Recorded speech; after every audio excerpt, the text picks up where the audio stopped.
Good afternoon. It's 5 o'clock, so says the wall. I'd like to call the order the Health and Human Services Board meeting. Roll call, and Lisa is excused. Dr. Onwar. Deb Lindemann. Here. Julie Medeiros. Here. Greg Telejohn. Here. Lisa Lind is excused. Kathy Leaf. Here. Dave Osnes. Here. Mike Barkalow. Present. Sean Anderson. Present. Oh, got it. Thank you. We need to approve the minutes from Wednesday, January 18th, 2023. Hearing no objections. Anybody have any concerns about the minutes?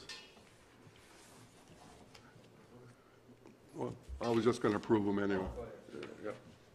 So, hearing none, minutes are approved. Any public comment? Any public comment? One more time. Public comment? None. Thank you. Business items. Health and Human Services monthly financials, please. Okay, so we've got our 2023 financials included in your packet. On here we have the 2023 budget and then our January 2023 column that will track the year to date. To the left, the 2020 column dropped off and we have our fiscal year 21 on there, and then our fiscal year 2022. That does indicate that it's a final number. It is not final yet. We will continue to post some operating expenses and state revenues back to 2022 through the audit anyways. I would say the bulk of our 2022 operating expenses are in there, but there's still several revenues that we'll be posting yet. If we go to page 11, just preliminary, we are showing for 2022 84,000 positive number. Just some of the stuff I've posted already back to there that will continue to grow. So I think we'll for sure end the year on a positive note. I don't have any specific department information to point out. Did anyone have any questions on the departments? Okay, so then if we go to the health center campus.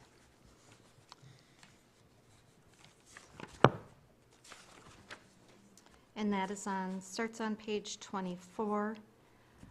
Just one of the things I wanted to point out, just looking at January 23 revenue to January 22 revenue, we're over $100,000 higher, so we are starting off the year, better this year than we did last year. If we go to the following page, we look at page 26. The campus is currently showing a negative balance.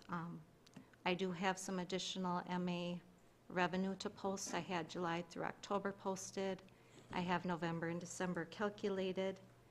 These are still our interim MA rates, so we're still waiting on our final rate, which should be a little bit higher even than what we got for the interim. We will have some additional audit adjustments that probably come through in March. So overall, I'm expecting the healthcare campus to finish pretty much right about even. And that includes depreciation. Right, depreciation is already in here. So as far as they covered operating expenses, and also the bulk of the depreciation. And again, just back, if we go back one page, well, I guess on the nursing home, on page 27, one of the big things that hit hard was that purchase pool services. 418,000 is where that ended up at. There was a recent county board vote that is going to allow them to do some different things with hiring, so we're hoping that she'll be, Sandy is working to get county staff hired instead of having to use the contracted services. When we look to Orchard View on page 33, currently they are 203,000 to the good, so that's a positive note we can end on right there. And then also Veteran Services. When we look at their final 2022 numbers, they also had a positive year-end balance. So, any questions for me? Yes. Fee, what's the company that's helping us out with CNAs at the campus? Are we keeping a separate column or figure on what that's actually costing us, or is that all combined into what we're paying our CNAs? No, that's, the contracted services have their very own line, that's that. Where do we find that? Because I must have just completely overlooked it. It's the pooled number. It's called pooled contract services or something like that. It's 416,000 for last year. Yeah. And it's multiple Yeah, really? companies that we're using, so we don't have just one resource. I mean, there's multiple resources that they're utilizing to cover those shifts that we need.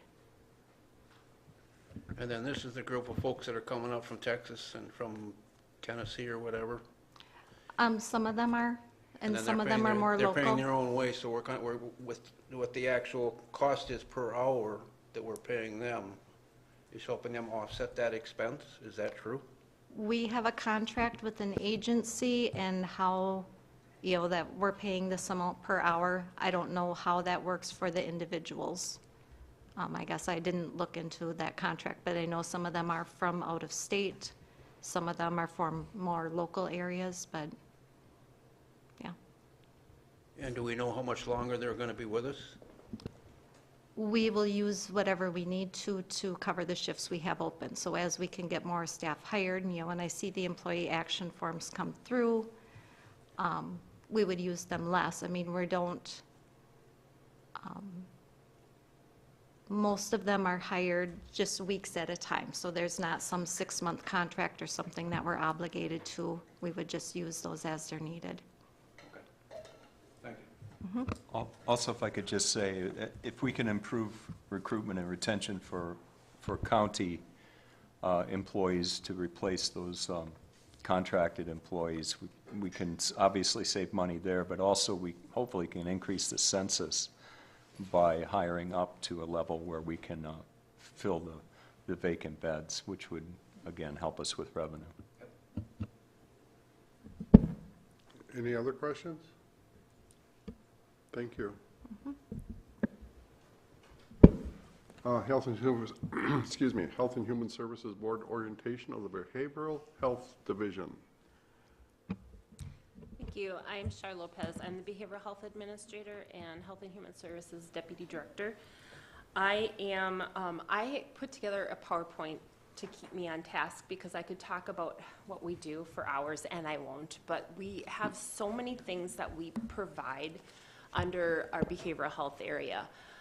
This is just an overview of our org chart.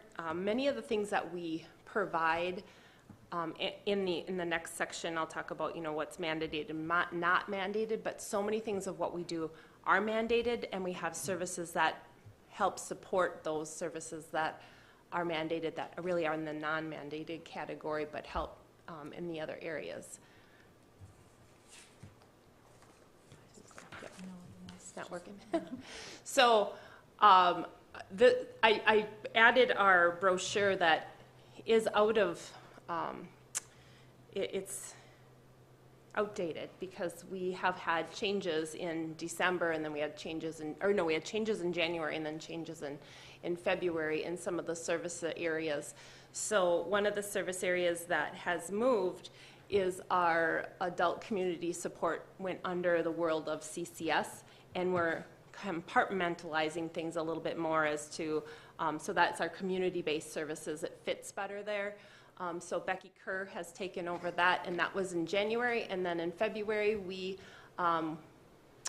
attained our APS came back, so adult protection came back under behavioral health. So need to update. All right, so one of the things that makes behavioral health a little bit unique in the world of health and human services is we do have the ability to generate revenue. So we do have a lot of services that are billable to Medicaid and Medicare. third-party insurances, self-pay, sliding fee scales, and we have a contract with the Department of Corrections that pays for some of the services through substance use. We also have a variety of grants, the WIMCR reconciliation, and we do the ARPA funded positions are helping us tremendously support a lot of the other programming that we have right now.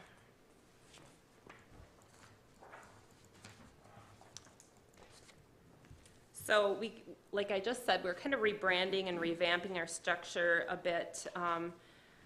And in that, we've broken up our, kind of clumped together our services in crisis, clinic, and community to make it make a little bit more sense. And so our crisis-related staffing is supervised by Katie Robinson. She's one of our new behavioral health supervisors. And she has 3 different areas under her, and that's the access and emergency services, the adult protective services, and then a chunk of the ARPA positions. So with the adult community support services moving to CCS, they were kind of in the middle and they didn't fit nicely. So with that, we were able to really kind of have a better organization of these. Okay, let's go to the next one. So starting with our access team, they're like our funnel. They're the ones that all the information comes to them. They get all the adult protection referrals. They get calls about everything, and usually everything, even if it doesn't apply to them, they are that first point of contact for many of our clients that come through, maybe all of Health and Human Services. They service those who come in as walk-ins, so any walk-in requests, anybody who comes in crisis and a walk-in. They provide mobile services as needed, so they're going out in the community and assisting some of those mobile crises.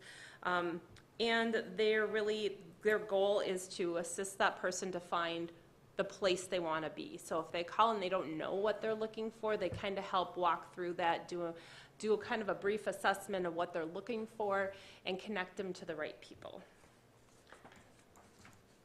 And our emergency services team, they are the ones that are really, they're the ones that are really on every single day doing suicide awareness. They do a lot of the follow-up for crisis. So anytime a crisis comes through, whether it's through the county or Northwest Connections or the Hudson Hospital telehealth, they do the follow-up either the next day or the next working day. So if it's a holiday, it's the following day after that. And really what they're doing is calling the person who previous was in crisis. We did a plan either to keep them in the home, maybe they ended up in a hospital or other stabilization setting, and they are looking to just coordinate services to help them stay at the least restrictive placement possible, or the least restrictive interventions possible.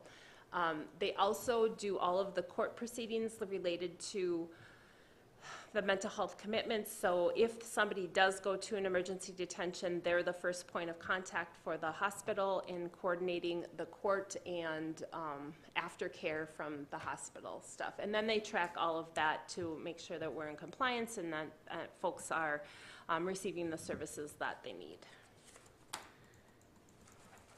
So this is, our crisis team works every single day in suicide awareness and prevention, and this is the team. So our first annual mental health symposium, this team was very instrumental in getting our resource fair up and running, and I will be looking for them to help me out again when we do our second annual in this May. So 4 of the 5 ARPA positions fall under the crisis team. The 2 law enforcement co-responders work real closely with our local law enforcement agencies in responding to mental health crises and welfare checks. And they work very in close proximity. They're dispatched either at the same time or very closely at the same time when law enforcement was dispatched. Their job is to assess the crisis at hand. If law enforcement doesn't need to be there, they can leave the scene if they feel it's safe. And they work very closely with all the different law enforcements.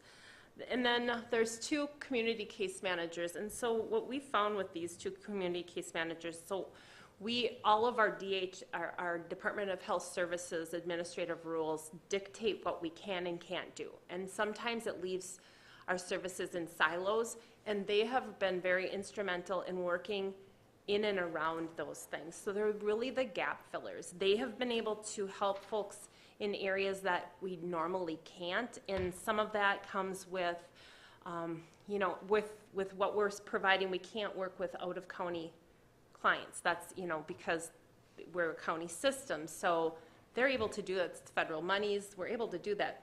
With having Grace Place here, a lot of people who are at Grace Place are not our residents, and so without them, we aren't able to really provide. They do have case managers there, but they're able to kind of get out into the weeds and do a little bit more. They work very closely with, very similarly, our sober living homes, because they're not all residents of St. Croix County either. So helping them get connected and back on, on track with wherever they need to be, whether it's Washington County or Washington State. It doesn't matter. They can assist in those areas. They've also been very instrumental in working with law enforcement when it's not a crisis and it's not illegal. So sometimes there's cases that maybe in the past they would just have to kind of drive away, but they can call them, they can respond to the scene and just help problem solve with whatever it is.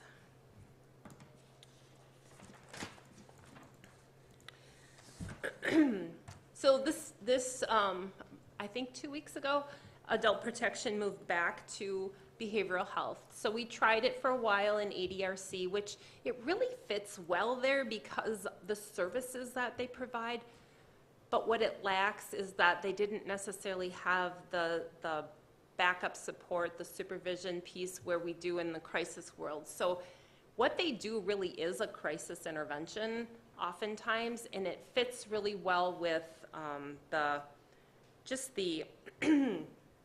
supervision. It allows staff to have backup.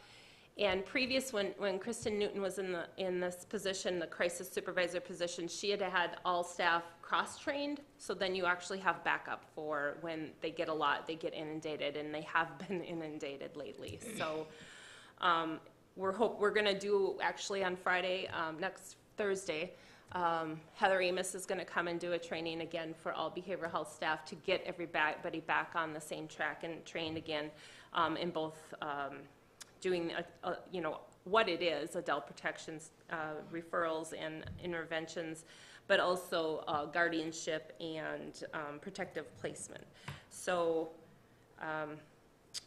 very new back into the, we're welcome them back, but I think it's really going to help streamline the supports and the supervision for everybody involved.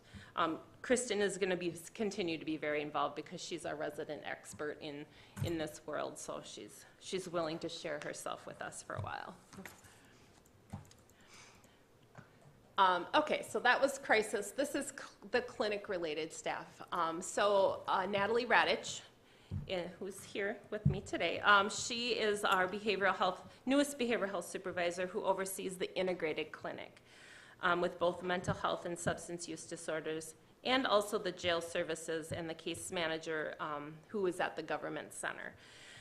So in October of 2022, the Department of Health and Human Services updated their administrative rules regarding substance use. It's under DHS 75, rules the world of substance use. And in that, they offered the opportunity to be certified as an integrated clinic instead of having 2 separate worlds. And the way that St. Croix County Behavioral Health has always worked is really kind of an integrated clinic model. And so we're working on tweaking that and making it more efficient. So if a client comes through who has both substance use and mental health concerns, we have eventually we'll have one treatment plan and we'll all work off the same thing. Makes a lot of sense. It's just a matter of getting there.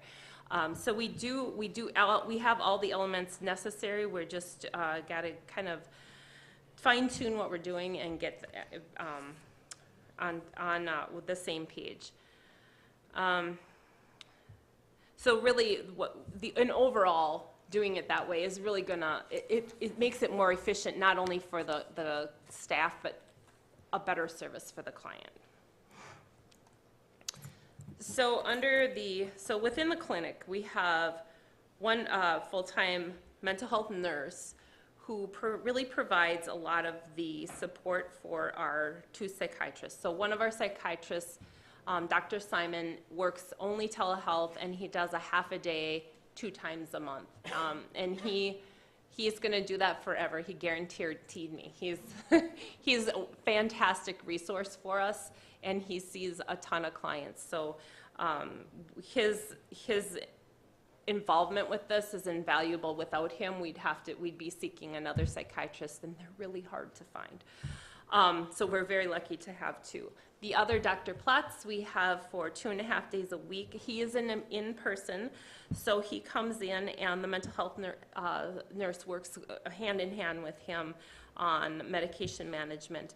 So many of the clients that do come through are also clients within our clinic, with either CCS or with the mental health services or substance use, or those who are receiving some of those community support programs. And he does a lot of work with those who are in the CSP, that community support program, because it's required that he be part of their team. So he does their service pieces. He also does consultation, so he's part of at least 2 of our supervisions each week, so he provides us some of his expertise and guidance, so that's super valuable for us to have. We also have a psychologist, Dr. Ward, who she gets a ton of referrals from the hospitals and in-county referrals as well, but because psychology resources right now are incredibly, she's out at the other place she works, I think she said almost a year out for a referral. So we're able to get somebody in a little bit quicker, a lot quicker than those other places. And so our staff work real close, and there's a lot of hoops to jump through with psychology, and you have to get the pre-authorization. So our staff work very closely to try to make that happen. So again, these are services that, like psychiatry and psychology, are not mandated, but those services super support all of the other efforts that we have within the county, behavioral health. So our outpatient services include mental health and substance use assessments, therapy and substance use counseling. Mental health therapists provide individual, group, or family interventions. Our substance use counselors provide individual and group sessions. They facilitate court-ordered assessments, the intoxicated driver, the IDP assessments, and voluntary assessments. So I talked about last month, we had that shift in our staffing where resulted in diverting a lot of our treatment. We're still doing the assessments, but diverting the treatment. I did check today, there was somewhere in the number of 55 that we've had to divert to different places, but that gives you an idea of the volume that comes through. So they did all the assessments, so I think it was 57 assessments, and then had to divert them to other programs within our community. We're hoping by March we'll be back fully staffed and back on track to facilitate both the assessments and the treatment for the new clients. There also has been a shift with treatment court changing to programs for change for their intensive outpatient programming for their folks. Right now we have a little bit of a transition period, so there's 8 clients that will be transitioning from us to programs for change. So within the next few months, I believe we'll be getting back that other therapist or that other counselor back into our clinic, so we'll be able to take on more clients as well. So that's all good news. Okay. So one of the real positive things that the pandemic created was this need to challenge the way we think about receiving services. So previous to the pandemic, everything was in person only format for counseling and therapy. So all mental health and substance use services interventions are available for individuals in person or by telehealth. So if somebody prefers in person, they have that option. If somebody can't come in, they have that option to do telehealth. If somebody doesn't have the ability to do telehealth, if, for instance, with Dr. Simon, who only does telehealth, we have the ability to facilitate for them. So they come to the services center and we provide the equipment and get them connected to Dr. Simon. So all the groups we have an in-person facilitator. So the facilitator's in the building, and there may be people in the room in the group, and then it's a hybrid, so there may be people on the screen, which is not ideal, but it really has been able to draw in people who can or who have previously wouldn't be able to attend. That was one of the requests from the Department of Corrections, is to make sure that we had that option available, because specifically they have clients who don't have their driver's license or don't have transportation, and they want them involved in services. So so Natalie Radich comes to the county with 15 years of behavioral health experience within the correctional facilities. So having these two positions connected to her and her expertise, I think, is essential, and it's amazing because we'll be able to really draw on her experience. So the last of the 5 ARPA positions is the one that is here at the Government Center. It's really our only presence here within the Government Center for Behavioral Health, other than, maybe social workers working either in the flex area or at the court, but she's the one that will be here. So this case manager acts as the on-site behavioral health resource, has greatly reduced barriers between that separation, just our physical separation between the Government Center and the Services Center. She provides brief interventions, coordinates services, and does small group interventions to assist in prompting some motivation for change, really like a pre-treatment group. Additionally, this case manager is a resource for the district attorney, public defender, and judges. So with a recent vacancy in this position, there's been some realignment with Justice Support Services, so we're working closely with them, making sure we're not duplicating services and that we're maximizing the time and streamlining the interventions as much as possible. And lastly, we have our jail social worker, who this is a renewed relationship with the Sheriff's Office and behavioral health. So the opioid settlement dollars has funded this position. It's a mandated service that for the jail to have. So she began working in the jail in December of 22, and she's doing some brief interventions, crisis assessments. She's doing, so they also have that medicated assisted treatment grant. So she's helping facilitate that grant as Kathy Borgschatz is looking to kind of finish her time and move off. So she's looking to help get that launched. And she also does some of the release planning or connecting people to in care and custody with services upon release. And that's just and so this is our picture from the services center from our suicide awareness in September of 2022, and just getting everybody involved in the work that we do actually every single day. So, any questions?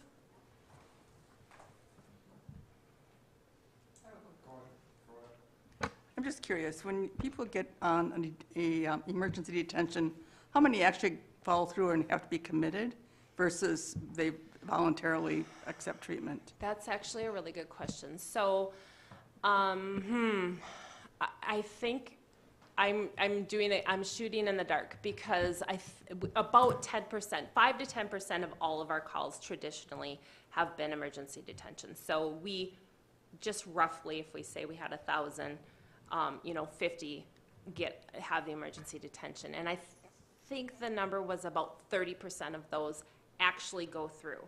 So at any given time, we may have 20 to 25 on a commitment, whether it was a settlement agreement where they agreed to it, or it went all the way through court. Any other questions? Thank you very much. All right. The next item is review of services provided by Behavioral Health Division. And I think I probably touched on a lot of this as I was going through, because I was thinking of like what is mandated and what isn't. So a big chunk of what we do is, however, sometimes it's just bits and pieces, like the statute dictates that we have to do crisis services, but we have other supportive services that support those crisis services. So I did go through and I found like the statute pieces that had the requirement piece. So we have to provide that community mental health, and that's all that stuff under Wisconsin Statute 51 that have to do with emergency crisis services. It has to do with the care and treatment of those who are assessed for emergency crisis services. The protective placement, so the things under, and sometimes through crisis, we end up with protective placements for those who require not a placement in a mental health hospital, but require a placement in a healthcare facility, such as our healthcare campus, due to more of the, less of the mental health, but more of the memory, and other issues. The one thing that we have that isn't, so if you go halfway down, I'll take my glasses off to see it, the community case management. So some of that is what we are able to provide through ARPA right now, and some of it is connected to the community support services that really underneath that, which are not mandated, but they're the services that are provided to those who have chronic mental illness, who may go in and out of the hospital. So having those services greatly support that population to not end up back in a mental health hospital or a long-term support. And then, so the two things that we have that are not mandated, and actually on the substance use, I think it says yes, but it should say like yes/no, because there's pieces of it that are mandated, so we have to pay for some of those. We have to have the authorization to pay for the services for the inpatient piece. However, we don't have to have a clinic, and we don't have to have the mental health therapy clinic, and we don't have to have the substance use clinic. But we are the last line there, the DHS 62, that intoxicated driver, we are that one agency within the county that provides that. So while we don't have to be that, we're doing it, so if that makes sense. So we're designated as that agency to provide those services. So what questions do you have? The one thing I would point out, we talked about those ARPA-funded positions. So there's 5 ARPA-funded positions, and they're covered through 22, 23, and 24. So we're just a little past a year into those positions. But that's going to be a huge policy decision by the county board of what to do after 24. And so they're in their trial period right now. So we should be gathering the data and being able to show you what the statistics are. And then you'll have to determine for 2025 whether we're going to use our regular tax levy resources to cover those or not. So it's just something I wanted to make sure I pointed out and that you're keeping an eye on. Any other questions? I'm sorry, Go ahead. Jim. There's actually 7 positions, Well, 5 with the behavioral health. Yeah, the the 2. other two are contracted. But, okay, but the same issue would apply, that after 2024, we wouldn't have money to pay that contracted vendor. The point I would make, and that's true, of course what Ken says is true, but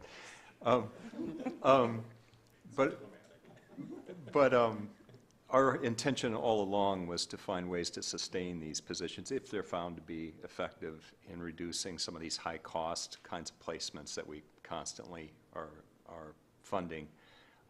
And hopefully when I do my announcements, I won't call them updates, I'll make them brief, announcements, I'll indicate where we're trying to make an impact on sustainable kinds of funding for these positions, because I think the data will show it at the end, or the outcomes will show at the end of this period of ARPA funding, that these positions have had a positive impact not only on helping community members, but on reducing some of these other high-cost placements that we're currently paying for. So I didn't mean to interrupt, but I just wanted to clarify that we're thinking about that now, so hopefully it doesn't come to a point where tax levy is required. Oops. Any other questions then? No? Request for future agenda items. I'll just say I'm working with WestCap to get somebody from there to come in and speak to us on their programs and their homelessness and programs and so forth. There's been a conflict, and it might not happen until April meeting, but I'm trying to see if we can get it for March or April. Also, I've had conversations with a couple people wanting to have satellite drug testing. But that was brought up, I believe, in the county board meeting too, wondering if we should start talking about the feasibility of something like that. So have satellite drug testing sites, for example, maybe in Richmond and Baldwin or somewhere else outside the county. So, but we'll try to get that on the agenda. Is there any other agenda items? Colleen or Deb? I'm just curious about public health and their John Chip process, where they're at with that. I didn't know if we need a report on that and how they're doing and what the next John Chip are. I guess I hadn't heard anything, so I was just curious about that. Okay. Anybody else? Announcements and correspondence. I have several announcements. I'll try and be brief about it, but I think these are important things just to mention. In the areas of foster care, there's two separate things I wanted to mention. One is an event coming up March 9th. There's a postcard size flyer over here that you can grab on the way out if you didn't see it or if you don't have one, that gives you more detail about that. But this is an effort to, in partnership with the United Way, they're actually sponsoring the event. It's one way to increase recruitment of foster parents in our county to help with kids who would be better served by being placed locally with families as opposed to some distant or other residential facility. We use some of our ARPA funding to support community providers as a way to support this event, so it is also it is something that we help to support. And again, if you can attend or you know people that would be interested in attending, please invite them. The other update real quick, or announcement real quick, was around efforts that are continuing around a $650,000 grant that we received in, as a multi-county proposal that we submitted with Polk, Barron, and Pierce County. That's something, another separate effort to develop foster homes for more kids with more complex needs in each of these counties, and planning is continuing on that. So I'll provide details as they get closer to an actual plan for how to do all of this. I wanted to mention the Family Resource Center is starting a Recovering Together Cafe. There's a training involved in that. St. Croix County is using some of our ARPA funding under that same line item on the ARPA funds that we received to support this. The training will involve training parents and some staff in providing or facilitating this Recovering Together Cafe. This is intended to provide support to parents and kids who may have substance use issues or know of people who have substance use issues. And the idea here is to provide a parent-led support group in the services center with a professional as a co-facilitator in case there are questions around that. But This event's, it provides child support. These ongoing monthly events provide child support, a meal for the parents, and the curriculum is evidence-based, and that's why there's a training on it, so that everyone is familiar with what to do. The training's occurring now, so those monthly groups should start, I would think, in March or April of this year. I can provide more detail to any of this if any of you are interested. Just a quick legislative announcement. The CAP team, the County Ambassador Program team from St. Croix County, attended the CAP event in Madison 2 weeks ago, I think, roughly 2 weeks ago.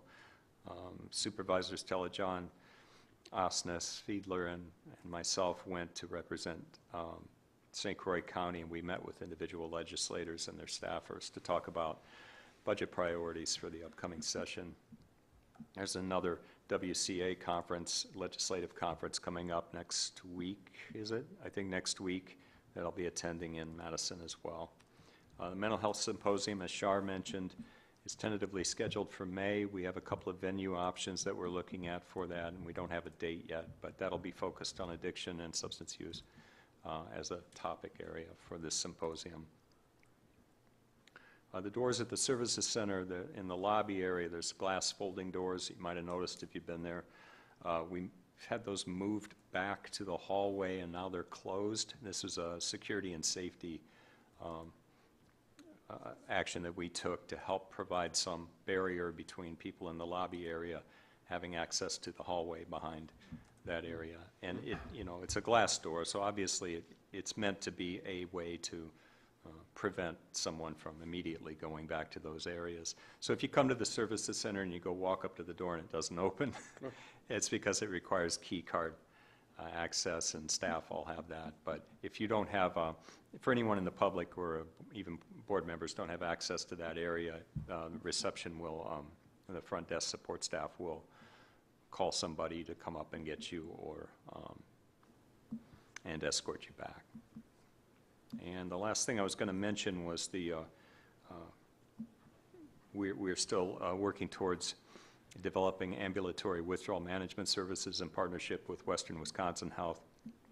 And a team, their administrative and a team of physicians are working with us very closely to start this. This is another ARPA-funded initiative that we asked for board support on.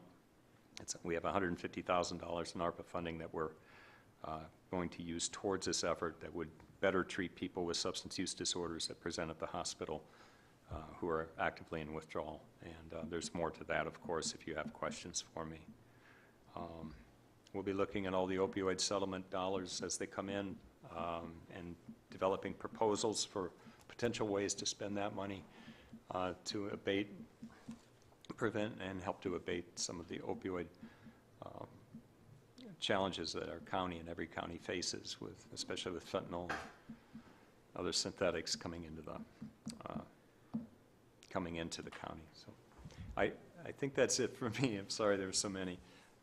Any questions, so I'm happy to answer. Anybody else?